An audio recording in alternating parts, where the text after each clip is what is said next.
তাদের সাথে যুদ্ধের জন্য তোমরা যথাসাধ্য সাজ সরঞ্জাম, শক্তি ও ঘোড়া প্রস্তুত রাখবে এবং এ দিয়ে তোমরা আল্লাহর দুশমন ও তোমাদের দুশমনদের ভীত সন্ত্রস্ত করে দেবে।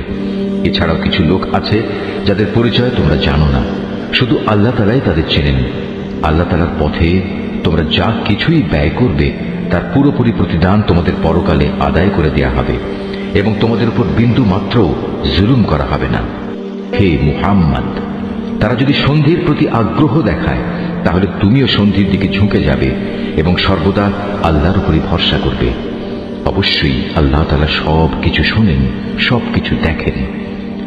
আর যদি কখনো তারা সন্ধির আড়ালে তোমাকে ধোঁকা দিতে চায় তাহলে তোমার দুশ্চিন্তাগ্রস্ত হওয়ার কোনো কারণ নেই, কেননা তোমার রক্ষার জন্য তো আল্লাহ তাআলাই যথেষ্ট।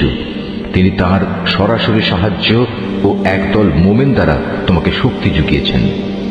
আল্লাহ তাআলা এই মোমেনদের দিলকে পারস্পরিক ভালোবাসা ও সম্প্রীতির বন্ধনে আবদ্ধ করে দিয়েছেন।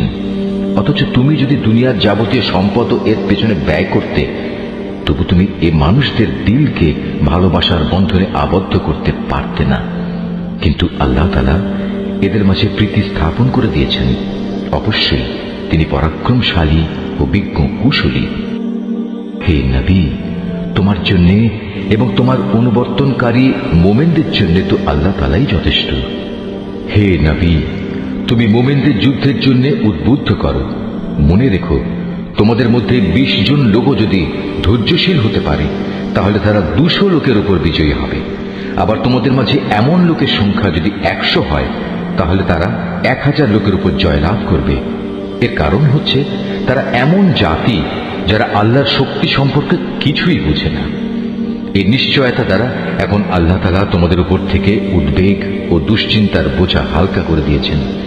যেহেতু তিনি একথা জানেন তোমাদের মধ্যে কিছু দুর্বলতা রয়েছে, অতঃপর তোমাদের মধ্যে যদি 100 ধৈর্যশীল মানুষ থাকে তাহলে তারা 200-র উপর বিজয়ী হবে। আবার যদি থাকে তোমাদের 1000 ধৈর্যশীল ব্যক্তি তাহলে তারা আল্লাহ তাআলার হুকুমে বিজয়ী হবে 2000 লোকের উপর। জেনে রেখো, আল্লাহ তাআলা ধৈর্যশীলদের সাথেই রয়েছেন। কোন নবীর পক্ষেই এটা শোভা পায় না যে তার কাছে বন্দীদের আটক রাখবে যতক্ষণ পর্যন্ত সে জমিনে রক্তপাত ঘটাবে এবং আল্লাহর শত্রুদের নিপাত না করে দেবে। আসলে তোমরা তো দুনিয়ার সামান্য স্বার্থটুকুই চাও, আর আল্লাহ তাআলা চান তোমাদের আখিরাতের কল্যাণ দান করতে। আল্লাহ তাআলাই হচ্ছেন পরাক্রমশালী ও প্রজ্ঞাময়।